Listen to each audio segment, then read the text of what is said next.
Welcome to A Better HR Business, the podcast that looks at how HR consultants and HR tech firms grow their businesses and how they help their employers to get the best out of their people. Remember, for show notes and downloads, go to www.getmorehrclients.com/podcast. That's getmorehrclients.com/podcast.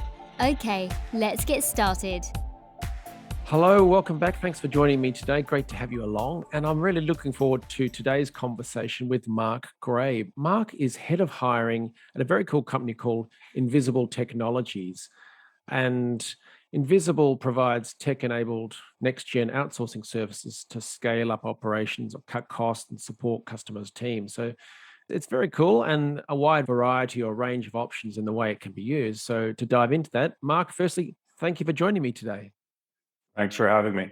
Yeah, great to have you. And whereabouts are you calling in from? I am currently based in Copenhagen in Denmark. Oh, lovely. That's Lego land, isn't it? Lego territory? It is. It's Lego territory, Maersk territory. What else have the Danes accomplished? Yeah, I live in Ireland, so, we can't mention the Danes here. People get scared of being invaded again by the Vikings. Yeah, they've changed. Yeah, okay. A lot more passive. Very good. Tell me, what is Invisible Technologies all about? Yeah, it's arguably the most contrarian business I've worked for. Probably the most contrarian business I know of. The interaction between, the standard employee-employer relationship is definitely a far-flung concept here. We view a partnership mentality. Everyone owns a part of the business, and even the way the equity is grafted is different. The way pay is done is different. But from what the business actually does is, how can we utilize a global labor force in our platform to do rote and inefficient tasks for our clients in a much more cost-efficient, quicker, and optimized way. So we'll talk to any company in any vertical, in any sector, take a process, big or small, we'll build that process out in our platform. We'll automate as much as we can through our platform. We are technological realists, so we recognize that we still need humans to do a lot of this work, or some of this work, I should say. And then we utilize a global labor force. I think we have agents in 102 countries right now working remotely for us. So yeah, we're the future, hopefully, of how businesses conduct themselves and grow and scale and improve their margins and profits. And now I know you're got a bit of an interest in looking at the automation or the machine learning and data, and maybe even the AI, artificial intelligence side of things for recruitment. So now I need to read my notes here because I believe you've been researching the deployability of observed personality traits and their utility in predicting future job performance. Now, how would a normal person say that at the pub? Yeah, that's the problem with their scientific research. They never have how to find good salespeople easy. But yeah, essentially it's trying to, hiring as a function hasn't really changed over the last 20 years. Probably one of the biggest game changers in recruitment was like the fax machine. All of a sudden you could send your CV, but the way that companies view talent hasn't inherently changed. So what we set out to do was understand, well, is there any clear correlation between performance in a very specific domain with a very clear tangible output, which is, sales, and how those personality traits aid themselves to that performance. And then we did some other kind of subtasks, the old adage of, we want to hire salespeople. They must have worked in a software company before. They must have worked in tech. And we found that that doesn't hold true. In fact, there's a negative correlation. So we worked on this model. We figured out what that looked like. And I actually applied it both in my previous company, where we were very constrained by budget, and now here at Invisible. And I guess you could say it's the Moneyball approach to hiring. How can you identify talent beyond what's on their CV or where they studied or which companies they used to work for? So then that begs the question, how do you identify this hidden streams of talent? There's a few factors involved, a combination of kind of historic IO psychology and some social sciences. There's some pretty well documented predictive metrics on recognizing if someone will be good at their job. Firstly, it's understanding the complexity. So, one of the old mentalities is like, okay, IQ is a great predictor of job performance. Well, yes and no, because if the role is low complexity, you'll learn that quickly, but obviously it won't actually have an impact on how well you perform the role. So the big five traits, which is kind of the basis for modern day psychology, is where most of the research is conducted for. So we look at some of the main factors that prove to be highly predictable in sales is one is openness, and there's like five sub factors within openness that I won't get into now, but in its most basic form, it's linked to creativity, how good they are at taking in new information. And this is me very much oversimplifying it. And the other one is conscientiousness. Once again, there's five sub factors, but within conscientiousness, if I was to throw a hat on it in its simplest form, is how organized and hardworking are they? I'm glossing over how complex this actually is. And those key traits were highly predictable of high performing salespeople. And to the contrary, naturally, people that were highly neurotic, so scoring highly on neuroticism, was a trait of poor performance. Although that doesn't apply in every business because different sales cultures, different organizational cultures, different team dynamics, all of these things factor in ultimately to how a individual performs. So I'd recommend naturally company benchmark their own people and go, well, what makes our best people at a very deep level from a big five perspective, from a task utility perspective? How does that feed into team dynamics as a whole? And then you can start kind of replicating that model across the business. Yeah, I was wondering that. How do you apply the learnings of this to your own organization, wherever that may be, because every organization is different. And I suspect that senior managers in some cases might go with gut feel. Look, we're a very fluid organization, we're light on our feet, which is a way of saying we're disorganized and haven't got any plans. So how do they plan out and get data to actually formally say this is what we are and this is what we should look for? Yeah, so I think the path of least resistance is any function with clear, tangible output. And that's, once again, why we pick sales. It's very easy to measure the success of a salesperson. So if you have a sales team of 100 people who are your top 10 performers, then, there's a difference between perceived and observed traits. So anyone that's done a personality test and, multiple choice questions and you're filling it out, that's your perceived traits. It's what you think of yourself. So, naturally, if you ask a group of 100 strangers, hey, you see a random person on the street getting robbed, would you A, step in and fight off the assailants, or B, run and call the police? And most people would say, yeah, I'd go in and fight the assailant. But the reality is most people would probably run off and call the police. So that's one of the issues with kind of perceived traits. And then observed traits are, if you were to ask a sample of 1,000 people what they believed your traits were, that would be the outcome. And then you can get into some debate as to what's the validity of both. But in this case, the kind of key factor is once you have that baseline, you then run these people through any form of testing you choose. I personally use a German company called Retorio, which is able to pull a large sample of data from like a 2-minute video recording in their platform. You then do a kind of a standard deviation of seeing, okay, well, what's the effect on one on the other and one on all of them? And then you'll be able to get a pretty clear picture as to, okay, well, typically our salespeople are high in X if they're a top performer. Typically they're low in Y if they're a low performer. And you can start building out a pretty comprehensive picture as to what success looks like within your organization with certain traits and certain task utility. Nice. And in the sales example, you said that someone scoring low on neuroticism wouldn't necessarily be a great performer or the best performer. Are there any roles or types where someone who scores highly on neuroticism would do well? Yeah, definitely. I think roles that require a high degree of empathy, being neurotic is actually a benefit because your ability to connect, there's naturally a disconnect between neuroticism and emotional intelligence, but there's some variability that can be factored in. But the individuals that are highly neurotic, and need to be highly neurotic to, do their function well, there's a place for them. And I think looking at the talent market as a whole, let's say, that's a pretty big market. The global talent market is hyper inefficient. I think in the US alone, some mind-boggling number, like it costs the US economy $400 billion a year because it's so inefficient. So imagine we were able to, hey, look, you're pretty neurotic. So like, we'd recommend that you don't do these types of jobs. But these types of jobs, you'll actually not only be happy, but you'll also be like really successful at them. And how efficient the market could be. And once again, the market is such a broad term, but like Yeah. that's my point is imagine we could get better and beyond the CV of what people are good and potentially not good at.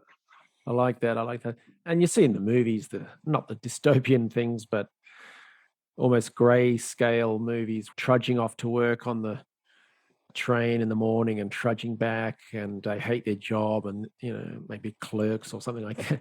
Yeah, if people knew what they were good at and did something that they enjoyed and could excel at it, then there's pride and a bit more enjoyment around all of that. It must surely affect national happiness if you can measure that. Yeah, there's probably an element of like self-determination theory in there as well. But I think there's so much scope for improvement. And it's one of these weird things where it's like, something that most people commit 40 hours a week of their life to. And we're still like really bad at understanding if a person's good at the thing we want to bring them in for, or if that person would be happy, whether that be the job itself or the culture or their colleagues, or we're still very much trapped in the Bronze Ages in terms of hiring. I love it. And then for invisible technologies, it's sort of on the outsourcing, tech-enabled next-gen outsourcing is what I say. On the website, you can go in and look at different ways it can be used. Is that right? So there are different processes that almost people can pick and choose from. Is that For accurate? sure, yeah. Yeah, so like we're a hybrid between, let's say, Amazon's Mechanical Turk Yeah. and a standard BPO. So like a BPO is service only, and a Mechanical Turk is software only. And we're a hybrid of the two, whereby, as you said, you can go and pick some processes off the shelf. We have a team of people that will help customize it in whatever way you see fit, or you can build a brand new process. I know customization is a dirty word in the SaaS space, but we're all open to it. And, Yeah. we do a lot of customization.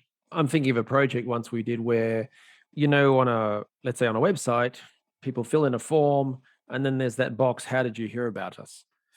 And you could have a drop down menu, but it's not always the same thing. It's not always, I heard from Google. What does Google mean? Did you type something in, or was it an ad or something else?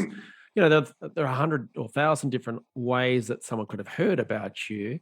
And so what we're doing is, well, is there a way of doing machine learning to narrow that down and sort of either get categories and things like that? But yes, it works eventually to get that machine learning, which is great because it means you can reallocate budget for marketing and all that kind of stuff. But at the start, you need human eyes looking at it and categorizing it and thinking about it. So that sounds like the kind of thing that's a hybrid model. Is that right?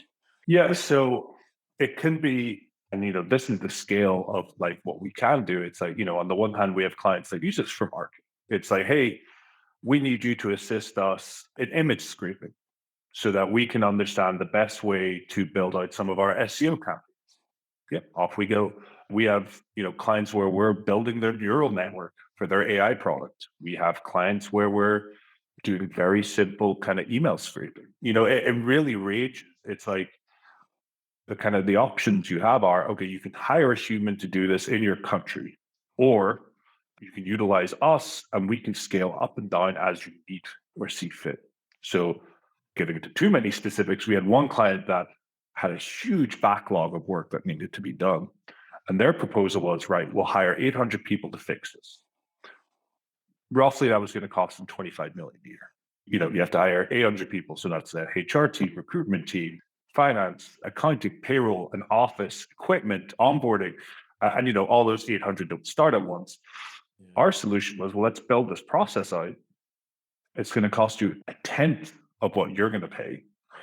And we can do it 3 times faster because we're in 102 countries. So we're in every time zone. So, when New Zealand goes offline, well, Brazil comes online. Brazil goes offline, Nigeria comes online, and so on and so forth. So what they proposed would take 10 months realistically at $25 million a year, took them $2.5 million and took them 2.5 months. And then once that backlog was cleared, they scaled down the amount of agents they needed, and we moved those agents into other projects. And then they're at a stable line. If there's a spike, that's fine. We can reallocate the agents to that project. And that's kind of a high level of what we do and how we do it. That's a very cool example. I love it. Now, on this podcast, I'm often very interested in the business growth and the marketing side of things, because that's all we do. We do marketing for HR related companies. But I'd love to ask you about something slightly different, and it's around almost product market fit. And I think you guys have a very cool way of working out how you could extend the use of your services, because realistically, you've got software and people, the hybrid model, you could do anything in Yep. this world. So it's trying to work out what to focus on. And then as you get some wins and some customers, clients happy and work flowing through, then how do you then expand that into the other processes? So can you explain how you go about working out what to work on next and whether that's the right thing to do? Sure. So part of it is a combination of how we approach, let's say, sales or growth. So we're very surgical in how we approach markets because our platform and our product can be utilized in pretty much any company. That's, on the one hand, amazing in terms of total addressable market, but on the other hand, is like very tricky because you're like, where's the starting point? Yeah. So the way we kind of formulate our approach is we go in with a hypothesis. We have people in the organization, and that's their focus. They're, opportunity truffle hunters. They go, this is my belief. Here's my hypothesis. Let's go test it. And the way we go test it is we'll go to very specific conferences that are industry specific. And we'll start talking to people and go, hey, we believe X, Y, and Z. How true are those statements? Are there any gray areas we're missing? And we'll come back and go either, yeah, that holds true, or no, we were off. We need to kind of pivot a bit more. And then we'll go out to that market. And the beauty of our product and approach is, going back to that example, that client in question became a lighthouse client. And we went to their competitors and go, hey, we just saved your biggest competitor $22.5 million a year. Do you want to talk? And most of them do. In fact, that specific vertical, we've got 85% of the biggest players in the globe currently working with us because of that one example. So conferences have been a huge part in testing our hypothesis, but then expanding on it and then bringing in more clients based on that. Very cool. I have to get nerdy or Please do. practical or tactical. Sorry. The conference itself, do you just stand around in white lab coats with clipboards and corral people? How do you ask them these questions? Yeah, we also bring a few Bunsen burners. So we usually I want to say it's a hybrid of kind of guerrilla conferencing, if that is such a thing, and just showing up and planting our flag at the conference. A lot of these industry specific events, most of the time it's players in that industry, especially the niche ones. So when they see a tech company there, there's a natural kind of gravitation to like, who are you guys? Why are you here? But I think to give you a great example, I think we went to one conference, which was fairly niche. And I think we're talking maybe $4,000 or $5,000 to have a stand there. We ended up leaving that conference with over 200 leads, 22 of which have already converted. And that was 4 months ago. So we're doing something right. It's like the secret sauce. It's, when you taste something, you're like, there's a certain umami in there. I just need to figure it out. So now we're trying to understand that deeper. It's like, okay, what of our approach seems to be working in conference X, Y, and Z, but not working as well as ABC? Is it size? Is it the industry? Is it our approach? Is it all these minutiae that we've done in the past? And now we're kind of refactoring our approach across all conferences. And it's essentially the cornerstone for next year of our lead generation efforts in our marketing. Wow. Okay, that's fantastic, because a lot of companies go to these big events and fail to get any leads at all or any interest, and they spend thousands of dollars on an expensive stand and just come away regretting the experience. But yeah, it's interesting that you're analyzing what worked or what didn't, or at least thinking about it and trying to find the better way. I had a little flashback to when I was a kid and we were given a box of chocolates we had to sell for fundraising for whatever school thing. And so when you're selling a volume of chocolates, the script kept changing. I realized if I said this thing, it would work. Whereas if I started with something else, it didn't work. And so that was opening my eyes to the worlds of scripts and things. But it's the same with conferences. There's certain phrases I've always used at conferences that will get an email address versus won't. The classic, hey, I can tell you all about it for the next 30 minutes. Or do you want me to just send you some information? Oh, yes, send me some information. Okay, what's your name and email address? And you always get it. But The other thing is you mentioned niche conferences. What do you mean by that? Because from the HR perspective, most people would say, "Oh, I'm going to go off to Unleash, which is a big HR industry event."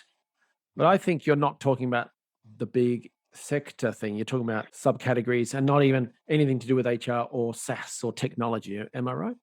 Yeah, we'll still go to the big ones. We'll go to the web summits of the world. We're an ROI driven business. So even when anyone in the business wants to make a hire, they have to present a ROI case to me and our CEO and our finance director. Go, this is why we're hiring this person. The same mentality applies to when we go to conferences. Say, cool, we will spend X amount of thousands of dollars, but we need to track the output of that. What does that lead to? And I know some things are harder. It's really hard to put a value on branding.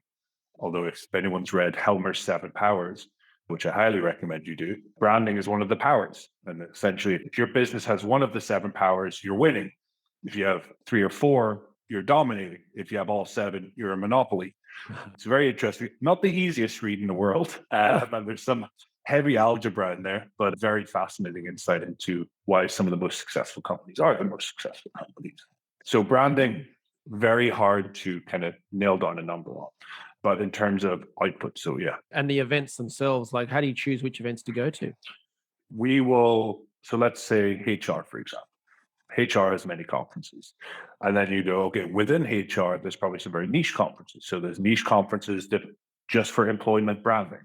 There's conferences just for HR compliance, and you go to these kind of substratas of conferences as opposed to the big giant ones where, you're competing for airtime, for lack of better words, with other businesses.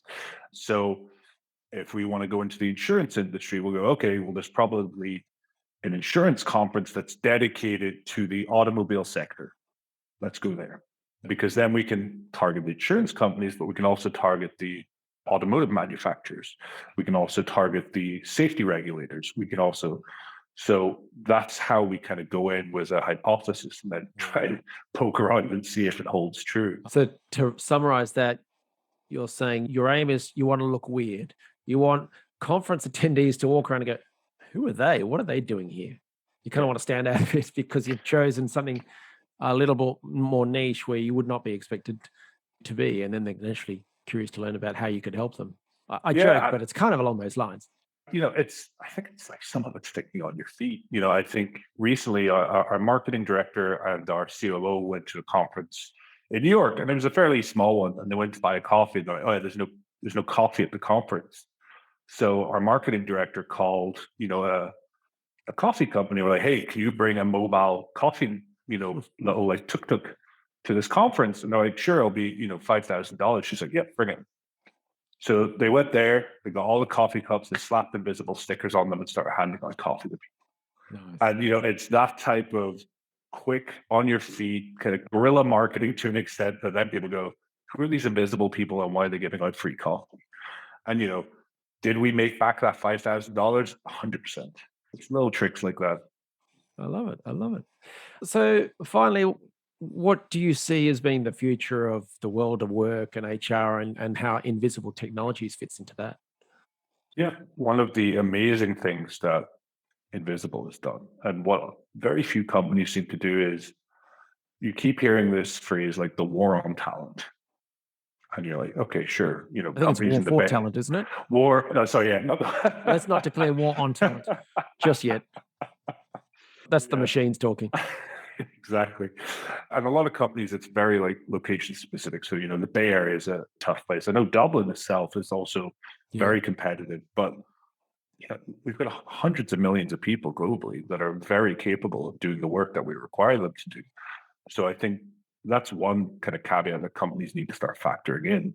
The second is, and one of the bases of why Invisible became what it is that a lot of people spend time on work that isn't really productive. They're doing admin tasks, back office tasks, BS work. And it's like, imagine Invisible can come in, take away all of that work so you can focus on high output, creative work, which is why, person X in San Francisco is getting paid the salary they're getting paid. That They're very smart, they're very creative, they're very well educated, whatever the blanket terms you want to use. Let them focus on the stuff that's really impactful and not, filling out a spreadsheet.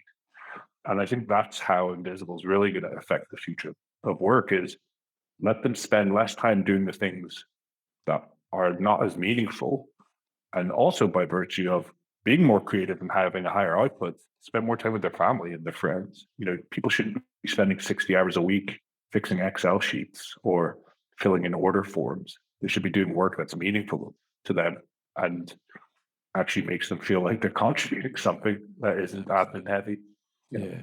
It's like the sales example you gave earlier, that the top half of sales performers, I'm sure they will be very organized, I'm guessing, but I'm sure they don't spend most of their day doing admin and filing papers and requests. It's either streamlined or they've managed to get rid of it, or they've just allocated a time and they just power through it and get back to the job of finding, winning sales. So Exactly. Let them play to their strengths. Can you call out the website of Invisible just so listeners can go check you guys out? Sure. The website is invisible.co. And what can they find there? Because I know there's some pretty cool stuff there. All of our dark secrets are on our website. Anything from how our product works, our partner pay model, all of this is transparent. Everyone knows what everyone gets paid. Some of our blog posts, which are really interesting. You'll also see some demos and some of our use cases on how we've helped other businesses, really scale the ops side of their business. Excellent. So invisible.co. In that case, Mark, that's fascinating. And I think you guys have just gone from strength to strength. So congratulations and thank you for sharing the story so far. And I wish you all the best with it. Thank you very much, Ben. Thanks again for having me on. Thanks for joining us today on A Better HR Business, the podcast that explores the world of HR consulting and HR tech businesses. For show notes and downloads, go to www.getmorehrclients.com/podcast. That's getmorehrclients.com/podcast. Remember to subscribe and share the show with any friends who are busy growing a HR business.